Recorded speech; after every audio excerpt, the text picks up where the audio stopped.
네, 여러분 안녕하십니까? CJB 월요일 아침 뉴스입니다. 지난해 14일 윤석열 대통령에 대한 탄핵 소추안이 국회에서 가결되자 충북 도청 앞에 모여있던 시민들은 서로 부둥켜 안고 일제히 환호했습니다. 충북 비상시국회의는 헌법재판소가 탄핵안을 인용할 때까지 집회를 이어가기로 했습니다. 박원 기자입니다.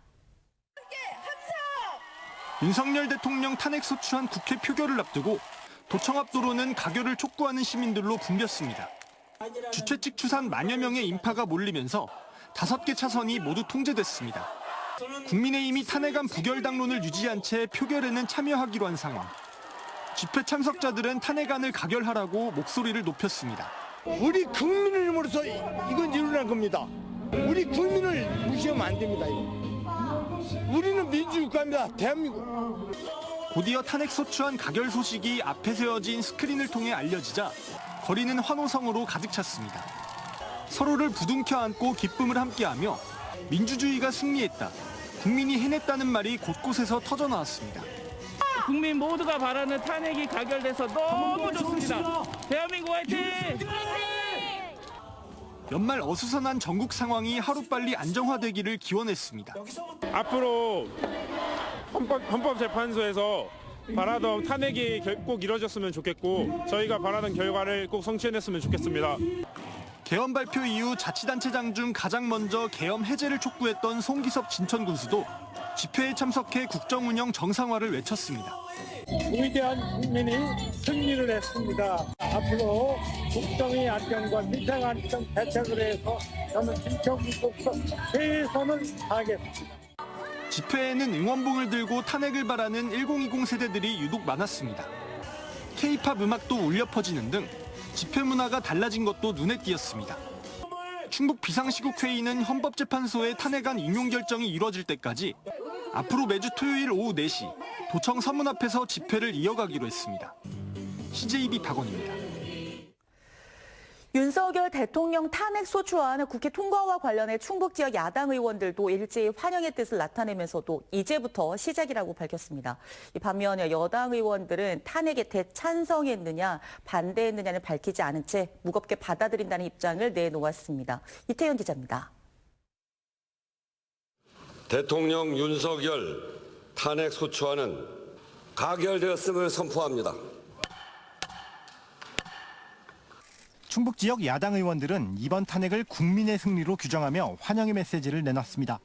그러면서도 탄핵은 끝이 아닌 시작이라고 밝혔습니다. 국민의 승리라고 생각하고요.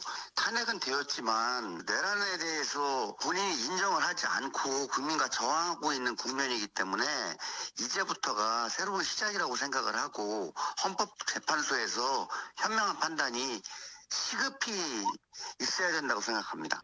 일주일 전 1차 대통령 탄핵 소추안 표결 때와 달리 국민의힘 의원들도 이번 투표에는 모두 참여했습니다. 탄핵 부결 당론에도 최소 12명의 여당 의원들도 찬성표를 던졌습니다. 충북 지역 3명의 여당 의원들은 끝내 투표에서 찬성표를 던졌는지 아니면 반대표를 던졌는지 공개하지 않았습니다. 다만 이번 결과를 무겁게 받아들인다고 답했습니다. 우리 당 의원들도 12명 정도가 이제 찬성을 한 것 같거든요. 이제 그런 부분에서 이제 무겁게 받아들이고 앞으로 당을 수습하는데 잘 협조를 해서 국민들이 안정한 그런 생활을 할 수 있도록. 대통령 탄핵안이 가결되자 도내 자치단체장들은 탄핵에 대한 입장을 밝히는 한편 민생 안정을 위한 긴급대책회의도 열었습니다. 김영환 지사는 자신의 페이스북에 탄핵 의결로 대통령의 직무가 정지된 건 안타까운 일이라며 도정의 무거운 책임감을 느낀다는 글을 남겼습니다. 송기섭 진천군수는 탄핵 소추안 가결은 민주주의 후퇴와 추락한 민생경제에 대한 위대한 승리라고 성명을 발표했습니다. 한편 이범석 시장은 긴급대책회의를 열고 연말 민생경제 회복을 위해 과도한 음주만 자제하고 부서별 회식이나 송년회는 정상적으로 가지라고 주문했습니다. 조병호 음성군수와 김창규 제천시장 등도 공직기간 확립과 민생 지원 대책을 논의하는 긴급회의를 주재했습니다. CJB 이태현입니다. 한편 이 대통령 탄핵 소추안 가결과 관련해 윤건영 교육감도 비상대책회의를 소집해 공직기강 확립과 정치적 중립 의무 준수를 당부했습니다. 윤 교육감은 또 연말 정상적인 교육활동을 위해 대통령 권한대행인 국무총리와 중앙부처의 전달 사항을 즉시 전파하고 이행할 수 있도록 노력해달라고 말했습니다. 충북대학교가 한국연구재단이 발표한 4단계 BK21 사업 추가 선정 결과 3개 사업단이 이름을 올렸다고 밝혔습니다. BK21 사업은 대학원 교육과 연구 경쟁력 강화, 연구 인력 양성을 위해 추진되는 국가 사업입니다. 충북대는 추가 선정으로 13개 사업단을 운영하게 됐으며 내년 3월부터 오는 2027년 8월까지 정부에서 사업 자금을 지원받게 됩니다. 충청북도가 내년부터 지역문화유산을 활용한 사업을 확대 추진합니다. 충청북도는 집에서 담근 술인 도내 가양주와 청주 활쏘기의 전승 공동체 활성화 지원 사업을 시행하는 등 6개 분야에 대해 신규 사업을 추진한다고 밝혔습니다. 이와 함께 전수 중단 위기에 처한 무역유산에 대해서는 기존과 달리 공모를 통한 적극적인 전승자 선정 작업도 진행할 계획을 설명했습니다. 보훈군이 내년부터 다자녀 가정을 위한 혜택을 늘립니다. 보훈군은 2명 이상의 자녀를 양육하는 가정을 대상으로 지역 내 산림 휴양시설 숙박 이용료를 비수기에는 50%, 성수기에는 30% 감면해 주기로 했습니다. 종량제 봉투도 월 120리터 한도 내에서 무료로 지급합니다. 현재 보훈군은 다자녀 가정에 한해 체육시설 이용료와 상수도 요금 감면 혜택을 주고 있습니다.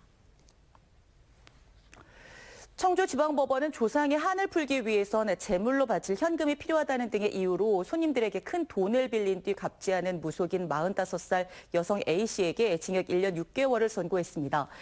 청주에서 점집을 운영하는 A씨는 지난 2022년 8월부터 지난해 7월까지 손님 3명으로부터 2억 6천여만 원을 가로챈 혐의로 재판에 넘겨졌습니다. 재판부는 피해가 회복되지 않았고 유사한 범행을 저질러 실형을 선고받은 적이 있는 점 등을 고려했다며 양형 이유를 설명했습니다. 월요일 CJB 아침 종합 뉴스를 마칩니다. 고맙습니다.